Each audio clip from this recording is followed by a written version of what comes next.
Muy buenas y bendiciones. Desde la esquina roja te saluda el Padre Luis. Esta es una reflexión para una praxis de amor, el sacramento más importante. En el contexto del Domingo de Resurrección y del Evangelio de Marcos, capítulo 16, verso del 1 al 8, quiero reflexionar contigo sobre la bella realidad de que Jesús vive y la lucha sigue.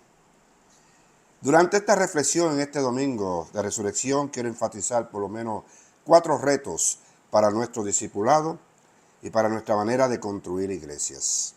Uno es que Jesús vive, no está muerto, porque no hay persona más muerta que la olvidada. Hoy lo seguimos recordando. También que está vivo para darle continuidad a su proyecto o propuesta de vida de la liberación salvífica. El reto mayor, a mi juicio, es que se nos ha dado la tarea, como discípulos, como discípulas, de ir por todo el mundo poniendo en práctica Mateo 25, sobre todo los versos del 35 al 40. Porque tuve hambre y ustedes me dieron de comer. Tuve sed y ustedes me dieron de beber. Estuve forastero y ustedes me recibieron en su casa. Anduve sin ropa y me vistieron. Estuve enfermo y fueron a visitarme. Estuve en la cárcel y me fueron a ver. Entonces las personas justas dirán, ¿cuándo fue que hicimos esto por ti? Te dimos de comer, te dimos de beber, te fuimos a ver en la cárcel, te fuimos a ver en el hospital, quitamos toda esa opresión que tenían contra ti. ¿Cuándo fue? Y Jesús sencillamente responde, por cuanto lo hicieron por otra persona, lo hicieron por mí. Recuerden que somos la imagen de ese Jesús. Y el último reto sigue siendo los obstáculos que vamos a encontrar al tratar de implementar este proyecto que nos dejó la resurrección de Jesús. Y véalo de esta manera. Por ejemplo, cuando María Magdalena y el resto querían ir a la tumba, fueron allá, sí, pero iban por todo el camino pensando en un obstáculo. ¿Cómo nosotros vamos a remover esa piedra? Esa piedra es un obstáculo para que lleguemos a Jesús. Lo interesante en todo esto es que no se detuvieron. Ellas siguieron caminando. Hermanos y hermanas, esto es caminar por fe. No importa en qué obstáculo tú estás, en qué obstáculo te vas a confrontar, en qué obstáculo tiene tu mente visualizado. Recuerda que nosotros caminamos por fe, fe con acción. Estas mujeres siguieron caminando. Vamos a hacer nosotros mismos. La resurrección de Jesús es la fase más radical de su proyecto de vida en abundancia. Porque en la misma es donde se produce la liberación salvífica de la humanidad, dando vida en rescate por muchos, como dice Marcos capítulo 10, verso 45. La resurrección es la materialización de nuestra aceptación, perdón, restauración y renovación. Mire cómo lo dice Juan capítulo 11, verso 25. Yo soy la resurrección y la vida. El que cree en mí vivirá, aún después de muerto vivirá. Jesús vive y la lucha sigue significa por lo menos dos realidades. Dos realidades de continuidad que quiso enviarle primeramente al imperio de Roma y al liderato religioso opresor, y segundo para nosotros en este momento contemporáneo. Quienes que salieron a matarlo querían interrumpir una lucha por la justicia del proyecto de liberación salvífica. Pensaron que al matarlo lo iban a lograr. Y Jesús radicalmente resucitó. Y entonces decimos, Jesús vive. Ok, pero en la otra fase y la lucha sigue. ¿Qué es lo que sigue? Cuando tú miras toda la vida de Jesús, de que el Espíritu de Dios está sobre mí, me ha ungido para traer libertad a los cautivos, o sea, traer buenas nuevas. ¿Qué son buenas nuevas para el que tiene hambre? Pues comida. ¿Qué son buenas nuevas para los que están presos? Que los liberen. ¿Qué son buenas nuevas para quienes viven de una opresión, de violencia? Que no les castiguen más. O sea, y podemos seguir y seguir y seguir. Esto es la fase que te corresponde a ti y me corresponde a mí, para darle continuidad al proyecto de liberación salvífica que se solidificó con la resurrección de Jesús. Y por eso Jesús vive y la lucha sigue. En el Evangelio de Marcos Se nos demuestra que la fe nos da la capacidad de ver el mundo como Dios lo ve. Ese es el truco en todo esto. Esto fue lo que las mujeres aprendieron. Sí, había un obstáculo. ¿Cómo vamos a quitar esa piedra de ahí, de esa tumba? Pero no detuvieron su caminar, siguieron, ¿verdad? Pero permitieron que Dios pudiese obrar. Quiero ir resumiendo de esta manera, sobre todo con una pregunta. ¿Cuál es el mensaje radical de esta resurrección que intimidó al Imperio Romano y al liderato religioso de ese tiempo? Bueno, por un lado, la promesa de Juan 3:16, porque de tal manera amó Dios al mundo que ha dado a su Hijo unigénito para que todo aquel que en él crea no se pierda, mas tenga la vida eterna. O sea, este proyecto trajo salvación para todo el mundo.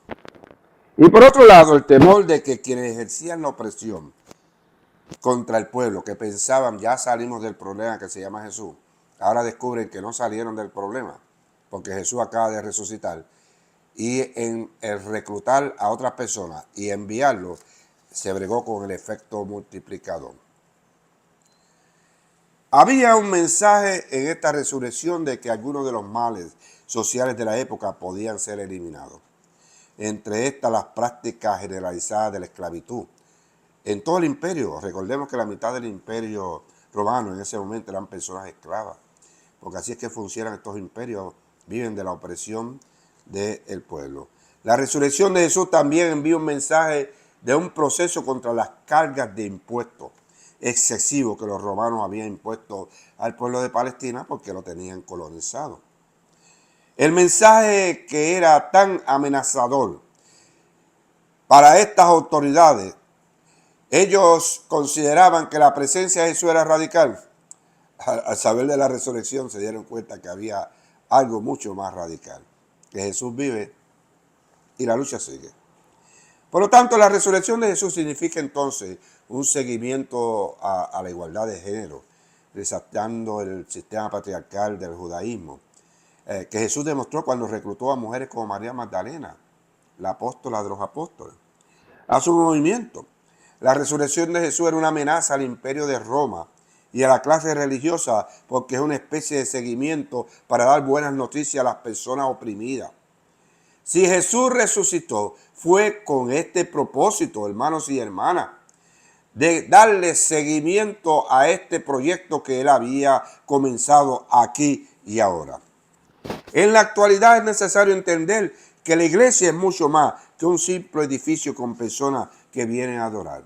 Porque vamos a estar hablando de la resurrección, pero no haciendo la conexión de la resurrección con la liberación del pueblo. Y esto es lo que tenemos que entender.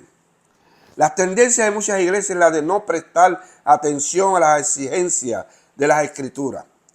Las exigencias de la escritura de la justicia social.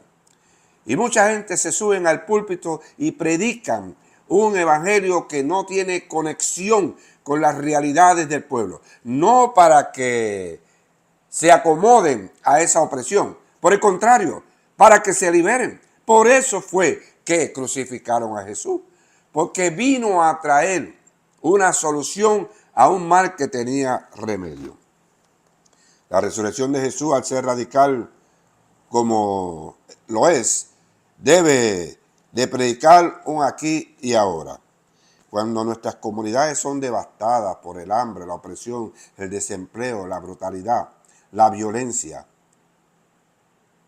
¿cómo presentamos este proyecto de la resurrección? ¿Cómo? ¿Es un más allá? No, de ninguna manera.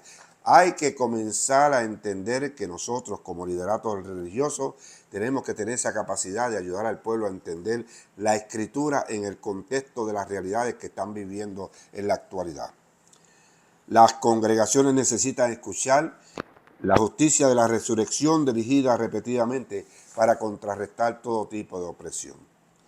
Hoy, domingo de resurrección, quiero que entendamos la necesidad de que, por un lado, recordemos que Jesús vive, pero por otro lado, que la lucha sigue. O sea, no es que ya, ok, Él vive, ya. No, hay una responsabilidad que me corresponde a mí fui llamado a darle continuidad a este proyecto. Vamos a crear discipulado radical tal y como Jesús era.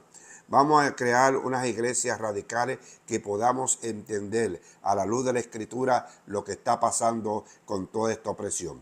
Jesús nos resucitó para que nosotros sigamos sometidos a la opresión que existe en este mundo. Nuestra responsabilidad es predicar la resurrección de Jesús a través de un proyecto de liberación salvífica. Liberación social, liberación económica, liberación política, liberación cultural, liberación religiosa y le puede añadir todas las demás que usted quiera. O sea, somos personas libres en la experiencia de la resurrección de Jesús. Jesús vive y la lucha sigue. Bendiciones y la paz con justicia sea con ustedes y prométanme que van a ser muy felices en el amor solidario, el sacramento más importante. Amén y ashe.